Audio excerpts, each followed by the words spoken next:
बिस्मिल्लाहिर्रहमानिर्रहीम। स्टूडेंट्स, आज हम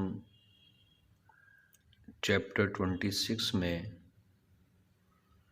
फ्रेश वाटर इकोसिस्टम के बारे में पढ़ेंगे। Fresh water ecosystem. अगर किसी फ्रेश वाटर बॉडी में लिविंग और नॉन लिविंग थिंग्स आपस में इंटरेक्ट कर रहे होंगे तो इसको आप फ्रेश वाटर इकोसिस्टम कहेंगे। अब फ्रेश वाटर कौन सा वाटर होता है जिसमें सल्यूट या सॉल्ट की लो कंसंट्रेशन होती है, low concentration of salt and salutes. और ये कितनी लो है? अमूमन ये लेस देन 1% हो तो ऐसे वाटर को हम फ्रेश वाटर कहते हैं। और हमारी इस अर्थ पे फ्रेश वाटर बॉडीज़ या रिजर्वायर या ज़खायर कौन से हैं? उनमें रिवर्स हैं, दरिया हैं, इसके अलावा नदियां हैं, स्ट्रीम्स, जिनमें बरसाती पानी बहता है। उसके अलावा पानी के छोटे छोटे तालाब हैं और फिर लेक है, झील है। अब लेक क्या है? ये पानी का एक ज़ख़ीरा होता है, वाटर बॉडी, और चारों तरफ से या इसको एक साइड से लैंड ने घेरा होता है। ये खुश्की का इलाका इर्द गिर्द होता है। तो अब पॉन्ड भी तो ऐसा ही होता है, लेकिन पॉन्ड का एरिया छोटा होता है जबकि लेक का एरिया बड़ा होता है। तो water body surrounded by land. अब ये हमने देखना है कि दुनिया में ये जितने भी फ्रेश वाटर लेक्स हैं उनका आपस में डिफरेंस होता है, वैरायटी होती है उनकी आपस में, फ्रेश वाटर लेक्स की। और ये वैरायटी किस हवाले से है? एक तो इनका साइज़, कि इन्होंने कितना एरिया कवर किया हुआ है। दूसरे नंबर पे इनके अंदर लाइफ जोन के किस तरह के लिविंग ऑर्गेनिजम्स हैं और कहाँ पे हैं, कम गहरे पानी में हैं, ज़्यादा गहरे पानी में हैं, किनारे के साथ साथ हैं, सेंटर में हैं, कहाँ पे हैं। इसके अलावा इनके अंदर न्यूट्रिएंट की अमाउंट का भी फ़र्क हो सकता है, न्यूट्रिएंट कंटेंट। और चौथे नंबर पे इनके अंदर टेम्परेचर का फ़र्क हो सकता है, layer to layer temperature stratification, कि जो लेक्स का टॉप वाटर होता है उसका टेम्परेचर और होगा, जो उससे निचली लेयर होगी उसका टेम्परेचर और होगा, जो सबसे डेप्थ में होगा उसका टेम्परेचर और होगा।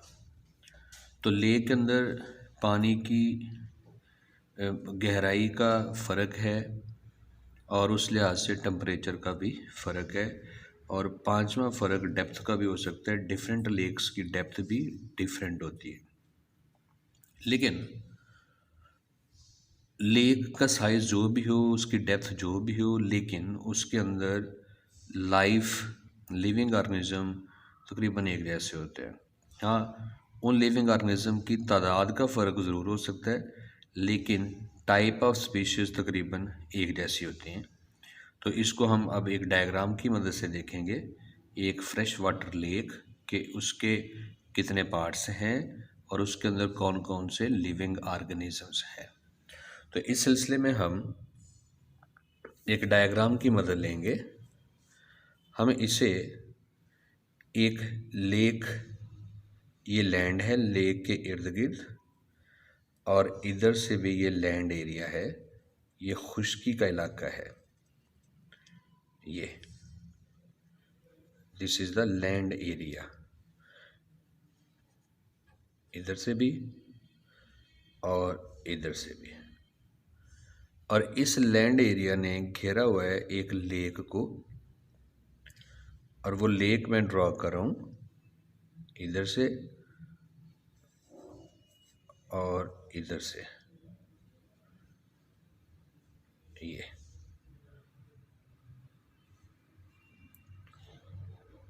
This one.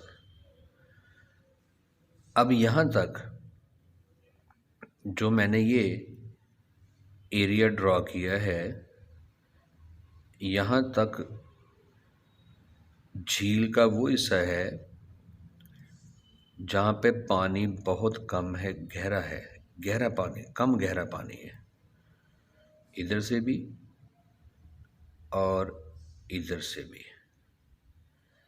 ये जो कम गहरे पानी वाला पोर्शन है, इस पोर्शन को हम नाम देते हैं लिटोरल जोन। अब लिटोरल का मतलब ही क्या होता है? किनारे के साथ साथ। शैलो वाटर होता है, यहाँ पे कम गहरा पानी है, शैलो वाटर है ये।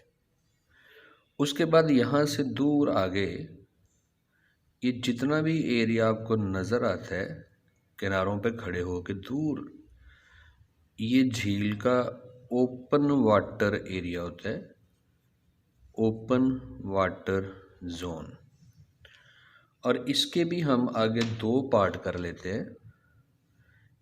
इसमें से ओपन वाटर जोन का जो टॉप सरफेस आपको नज़र आ रहा होता है किनारे पे खड़े होके, इसे हम कहते हैं लिमनेटिक जोन।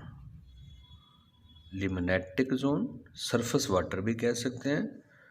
और जो गहराई वाला हिस्सा है इसको हम कह सकते हैं प्रोफंडल जोन। और प्रोफंडल का मतलब भी डेप्थ। और यहाँ पे लिटोरल जोन में हमें प्लांट्स मिलेंगे। दो तरह के प्लांट हो सकते हैं जो कि मुकम्मल तौर पे पानी में डूबे होते हैं, टोटली सबमर्ज्ड। और फिर उसके अलावा वो प्लांट मिलेंगे जिनके लीफ जो हैं वो बाहर होते हैं, पानी से बाहर होते हैं, जिनको हम पार्शली सबमर्ज कह सकते हैं। तो ये प्लांट यहाँ पे प्रोड्यूसर के तौर पे काम कर रहे हैं, फोटोसिंथेसिस कर रहे हैं। और यहाँ पे ही करीब ही माइक्रोस्कोपिक फोटोसिंथेटिक ऑर्गेनिज्म भी होते हैं जिनको हम फाइटोप्लैंक्टन का नाम देंगे। उसमें साइनोबैक्टीरिया और एल्गी शामिल हैं। और इनको प्लैंक्टन इसलिए कहा जा रहा है कि ये माइक्रोस्कोपिक हैं, और फाइटो इसलिए कहा जा रहा है कि ये फोटोसिंथेटिक होते हैं। और इसी तरह यहाँ पे हमें माइक्रोस्कोपिक हेटेरोट्रॉफिक ऑर्गेनिज्म भी मिलेंगे जिनको हम जू प्लैंक्टन का नाम देते हैं। और उसमें शामिल हैं प्रोटोजुआ और क्रस्टेशिया। प्रोटोजुआ में अमीबा, पैरामीशियम वगैरह हैं, और क्रस्टेशिया में शामिल हैं आर्थ्रोपोडा जो कि पानी के अंदर पाए जाते हैं। अब फाइटोप्लैंक्टन और जू प्लैंक्टन दोनों को कलेक्टिवली हम प्लैंक्टन्स कहते हैं, क्योंकि both are microscopic and aquatic. फ़र्क सिर्फ ये है कि अगर ये माइक्रोस्कोपिक और एक्वेटिक होने के साथ साथ फोटोसिंथेटिक भी हैं तो इनको फाइटोप्लैंक्टन कह दिया जाता है, और अगर ये माइक्रोस्कोपिक होने के, एक्वेटिक होने के साथ साथ हेटेरोट्रॉफिक भी हैं तो इनको जू प्लैंक्टन कहा जाता है। और इसी तरह यहाँ पे हमें इनवर्टिब्रेट और वर्टिब्रेट्स भी मिलते हैं, क्योंकि यहाँ पे लैंड पे बारिश के पानी के साथ मिक्स होकर जो न्यूट्रिएंट, सॉइल के न्यूट्रिएंट यहाँ पे आते हैं, तो इन प्लांट की रूट्स जो है वो इनको यहाँ पे कैप्चर कर लेती हैं, और ये न्यूट्रिएंट यहाँ पे जमा होते रहते हैं और प्लांट की अच्छी ग्रोथ होती रहती है। ओके, इसी एरिया में यहाँ पे हमें इनवर्टिब्रेट एनिमल्स भी मिलेंगे लिटोरल जोन में। इनवर्टिब्रेट एनिमल्स भी यहाँ पे मौजूद होंगे, इनवर्टिब्रेट्स। अब ये इनवर्टिब्रेट्स कौन कौन से हैं यहाँ पे? इसमें भी वैरायटी है। यहाँ पे जैसे हमें हाइड्रा एनिमल भी मिलेगा, फाइलोमोलस्का का मेंबर स्नेल भी यहाँ पे मिलेगा और मॉस्किटो या दूसरे इंसेक्ट के यहाँ पे लार्वी भी मौजूद होते हैं। और इसी लिटोरल एरिया में यहाँ पे हमारे पास बहुत सारे वर्टिब्रेट एनिमल्स भी होंगे। वर्टिब्रेट, अब वर्टिब्रेट्स की भी यहाँ पे अच्छी खासी वैरायटी होगी। जैसे यहाँ पे ही फ्रॉग, स्नेक्स और टर्टल्स भी मिलेंगे।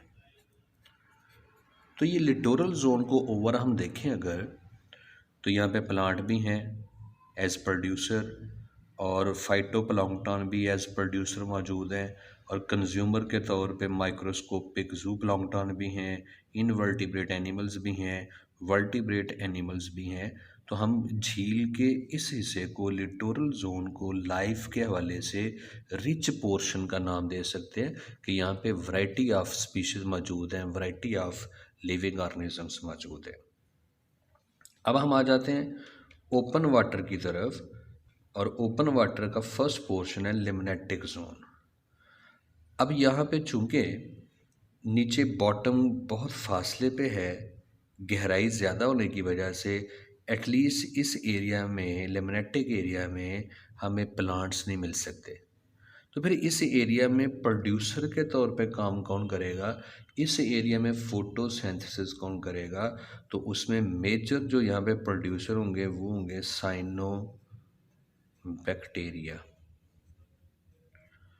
साइनोबैक्टीरिया के साथ साथ मैक्रोस्कोपिक एल्गी भी यहाँ पे मौजूद होती है। जैसे स्पायरोजाइरा एक फिलामेंटस एल्गी है, वो यहाँ पे टॉप सरफेस के ऊपर फ्लोटिंग हमें नज़र आ सकती है। अब यहाँ पे कंज्यूमर कौन से हैं? यहाँ पे माइक्रोस्कोपिक में से प्रोटोजुआ जैसे अमीबा, पैरामेशियम वगैरह होंगे, और एक्वेटिक आर्थ्रोपोडा, क्रस्टेशियंस भी यहाँ पे मौजूद होंगे, और यकीनन यहाँ पे मुख्तलिफ़ किस्म के वर्टिब्रेट यानी फिशेस भी मौजूद होंगे।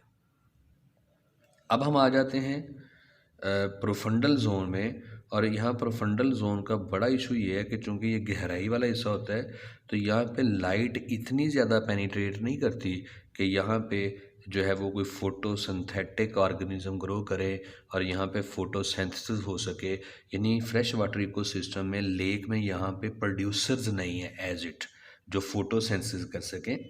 तो यहाँ पे फिर ज़्यादा ऑर्गेनिज्म जो होंगे वो गली सड़ी चीज़ों पे इक्तफ़ा करेंगे, उनको खा के तो ये अपना गुजारा करेंगे, यानी डेट्रीवोर यहाँ पे होंगे।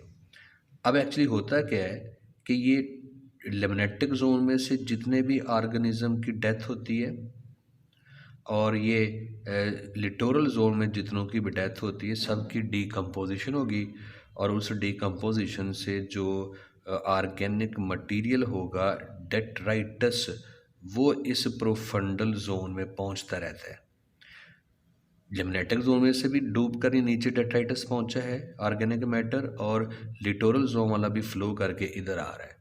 अब इस डेट्राइटस को फीड करने के लिए यहाँ पे मुख्तलिफ़ किस्म के डेट्राइटिवोरस ऑर्गेनिज्म मौजूद होंगे। There will be many different types of detritivores. अब ये डेट्राइटिवोर्स यहाँ पे कौन कौन से हैं? तो इसमें मुख्तलिफ़ किस्म के इंसेक्ट और उनके लार्वी भी हो सकते हैं, इंसेक्ट लार्वी, और इसी तरह यहाँ पे बहुत सारी फिशेस भी हो सकती हैं जो कि एज डेट्राइटिवोर काम करती है।